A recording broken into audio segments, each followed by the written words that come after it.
Autolite and its 96,000 dealers bring you the First Lady of Suspense, Miss Agnes Moorehead, in a true story of murder. Tonight's presentation of Suspense. Tonight, Autolite presents a dramatization of the most famous unsolved American murder mystery. Miss Agnes Moorehead as Lizzie Borden in The Fall River Tragedy.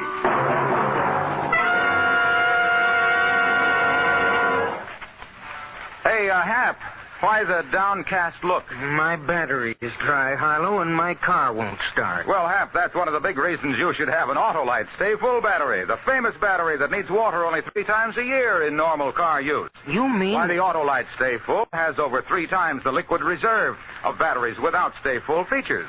And this helps prevent one of the major causes of battery failure. The Autolite Stay Full gives longer life, as proved by tests conducted according to accepted life cycle standards. That's the battery for me, Harlow. Well, then, see your neighborhood Autolite battery dealer. He's equipped to give you the best service money can buy on all makes of batteries. To quickly learn his location, just call Western Union by number... And ask for me, Operator 25. I'll gladly tell you the address of your nearest Autolite battery dealer. And remember, from bumper to tail light, you're always right with Autolite.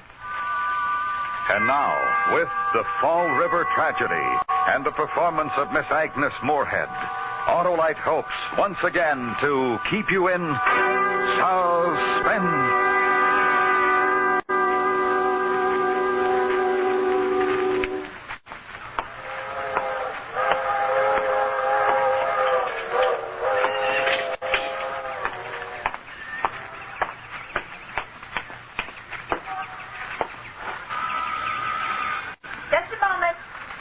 I'm coming.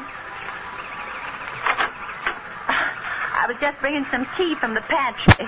You're Mr. Lifford from the magazine? Yes, I'm Elizabeth Borden. Won't you come in? Come on in. I thought we might sit in the morning room. I have all the things in there, the newspaper clippings and pictures about the trial.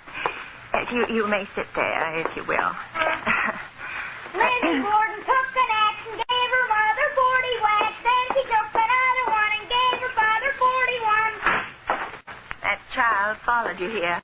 They follow anybody who comes and shout their words. That has been part of my punishment. My whole life since the trial has been a punishment, the worst punishment that anyone innocent or guilty could ever face. They think I'm guilty. Everyone does. They always did, but I'm not. The jury said I wasn't. You must forgive me. I'll pour you tea and tell you all about it. It was my father and my stepmother who were killed, if you'll remember. It was a long time ago. Father where he lay on a couch in the living room, and my stepmother upstairs where she'd been attending to the making of the beds. First, Dr. Bowen came over, and then in a little while, the police were there, too. After some time had passed, I was arrested and brought to trial. And all my friends were witnesses against me.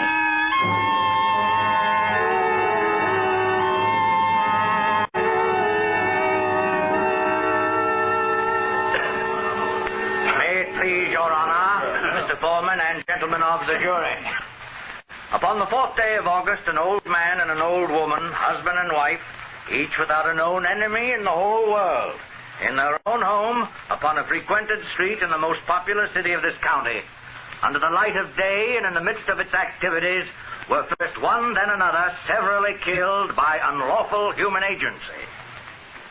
Today, Lizzie A. Borden, the own daughter of one of the victims, is at the bar of this court, accused by the grand jury of this county of these crimes. As spokesman for the Commonwealth, it is my purpose to explain to you the grounds and the basis for that accusation. I believe the best way to do that is to call the first witness. Will Dr. S.W. Bone take stand? Dr. S.W. Bone? Yes, thank you. Place your hand on the book. You solemnly swear to tell the truth, the whole truth, nothing but the truth, so help you God? I do. Please be seated. Dr. Bone, where do you live? At 91 2nd Street. That is in Fall River. Yes, in Fall River. Am I right in believing that address is directly across 2nd Street from where the Borden family lives? Yes, that is correct. Do you know the Borden family? Yes, I had been their physician and friend for 25 years. Did you know Mr. Borden's financial situation?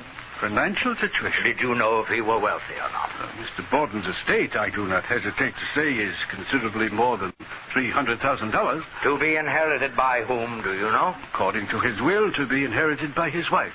And upon the condition of her death? To be inherited by his two daughters. His two daughters. That is the prisoner, Miss Lizzie Borden, and Miss Emma Borden. Yes. I see. On the morning of the 4th of August, where were you, Doctor?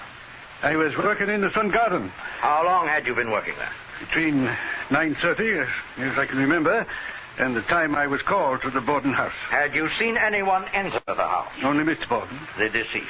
What time was that? Some minutes before 11, say 10 before. Tell us what you noticed, please. I saw him first coming up street. He turned through his gate, and then I heard him knocking on his door. The door was locked? Yes, I could see that he had tried to unlock it with his key, but the door must have been locked from the inside. Presently, he was let in by the maid, Bridget Sullivan. Had you ever known that to happen before? No. And you saw no one else enter the house the morning of the 4th? No. Now, Dr. Bourne, how did you learn of the trouble? The maid, Bridget Sullivan, told me. She came across and said Lizzie had found her father and had called her to go for help. And you returned to the house with her? Yes. Who was there when you arrived?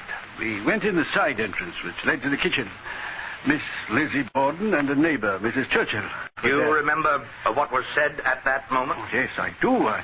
I saw Lizzie, and I said, Lizzie, what's the matter? She said, Father has been killed or stabbed. I said, well, where is he? And she told me, in the sitting room. Is that all she said in that conversation at that time? Yes, I went into the sitting room. Will you describe what you saw in the sitting room? Mr. Borden was on the couch. He had the appearance of a man who had been killed while he slept. Could you explain that, Dr. Bow? There was no facial constriction such as is found in cases where the victim fought death. Were there signs of a struggle in the room? None. And when you went out, did you speak to Miss Lizzie Borden again? Yes. Do you remember what you said? Yes, I asked her if she had seen anyone, and she said no. And then I said, where were you? And she said, in the barn, to get some lead. Dr. Bowen, who discovered the body of Mrs. Borden? I did. When? And I went upstairs to get a sheet to cover the body of Mr. Borden. I saw her body when I reached the top of the front stairs. You could see her body from the stairway? Yes. Could you see it from the hallway upstairs? Yes. Did you examine the body? Yes, she had been killed the same way as Mr. Borden. Do you know, sir, which of them died first? I believe it has been proved by Dr. Wood that Mrs. Borden died approximately an hour before her husband did. Thank you, Dr. Bowen. That will be all.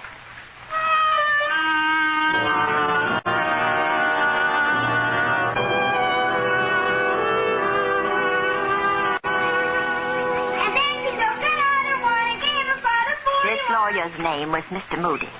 Oh, he was just full of hate. And he had a way to fill everybody else with hate, with the questions he asked. He made all my friends witnesses against me. Yes, Miss Russell, who lived next door south, and Miss Churchill, who lived next door north. Mr. Moody made them say things to make the jury believe that no one could have gone into the house without being seen, and that no one had, yes? So the murders were committed by someone who was there. And Bridget Sullivan was the only other one there. But there wasn't anybody who suspected her. She was just a witness against me, like the rest of them.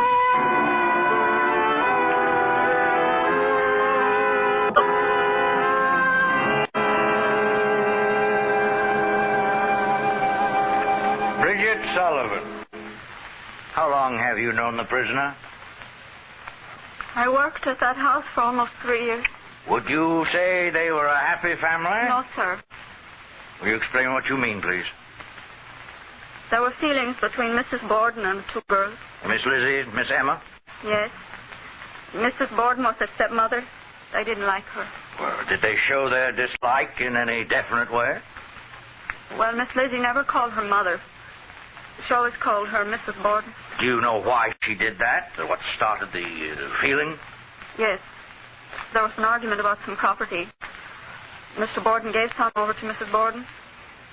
Miss Lizzie thought his property should go to his own flesh and blood. How do you know this happened? I heard her arguing with her father. Do you remember the words that were spoken? They argued about the property, and Mr. Borden said, Mother has a right to it. And Miss Lizzie said, don't call her mother. She's a mean old thing, and we hate her. By we, she meant her sister and her. Yes, And from that time, Miss Lizzie never called Mrs. Borden mother. never that I heard. Miss Sullivan, what were you doing the morning of the murder? I've been washing windows. Who was in the house that morning? Miss Emma was not. She'd been gone since the day before, visiting a friend. Mr. and Mrs. Borden had breakfast, and then he left. What time was that? Near 9 o'clock. What about Mrs. Borden? She was dusting. She told me to wash the windows. Then I never saw her again. Will you repeat that, please? I never saw her again. I even asked Miss Lizzie where she was, and she told me she went out. Miss Lizzie told you her stepmother had gone out? Yes. She said a note had come and that Mrs. Borden had gone to see a sick friend. Did you see the note? No, sir. No, never saw it. Did you see Mrs. Borden leave? No, sir. If she had indeed left, which door would she have gone out? The front door, sir. And yet that was the door you unlocked and opened to admit Mr. Borden a few minutes before 11. Yes. How was it locked? It was bolted from the inside. Did you lock it? No, sir. And obviously no one going out that way could lock it from the outside. No, sir. What about the other doors? They were locked. You sure of that? Yes, sir. So, no one could have come into the house that morning. I don't think so. All right, Miss Sullivan. Now, when you heard Mr. Borden knock on the door, you went to it. Yes, sir. Miss Sullivan, where was Lizzie Borden at that moment? Upstairs or on the stairway. How do you know that's where she was? Because when I was walking to the door, I heard her laugh. You heard her laugh? Yes, sir. And she came down the front stairs after I let her father in. What was she laughing at? I don't know, sir. She didn't say. Tell us what happened then after Mr. Borden came in. I heard her ask how he felt. He'd been sick. Then I heard her get the couch ready so he could lie down. By that time, I'd gone through the kitchen to the rear stairway where I went up to my room. Now, how long did you stay there? 20 minutes, I think. Then Miss Lizzie called from downstairs to say that her father had been killed. Did you speak to Miss Lizzie? Yes, sir. When she told me her father was killed, I asked her where she was. And how did she answer? She said, I was up in the barn. Well, thank you, Miss Sullivan. That will be all.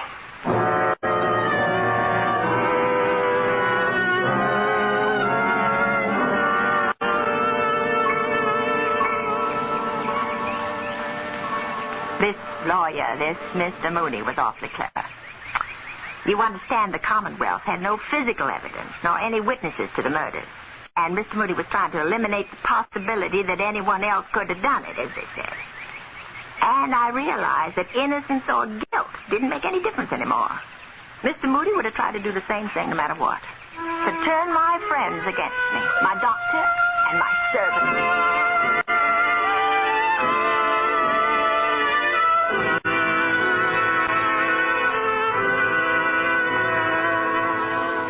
Captain Harrington, being in charge of the investigation of the day of the murders, did you question Miss Lizzie Borden? I did. When I got there, I asked her if she knew anything about it. She said she did not, that she'd found him when she came into the house. I asked her where she'd been, and she said she'd been in the loft, in the barn. I asked her how long, and she said she thought it'd been 20 minutes. And did you investigate that statement? I did. I went to the loft in the barn. The floor was thick with dust. When I walked across it, I left footprints. But there were no other footprints up there. There was no evidence that anyone else had been there? No evidence at all. That will be all, Captain Harrington. Thank you. I would like to ask the jury to pause for a moment and weigh the testimony heard thus far. I should like to remind you that it was given by persons who would rather not speak against the prisoner and who spoke only the truth under oath.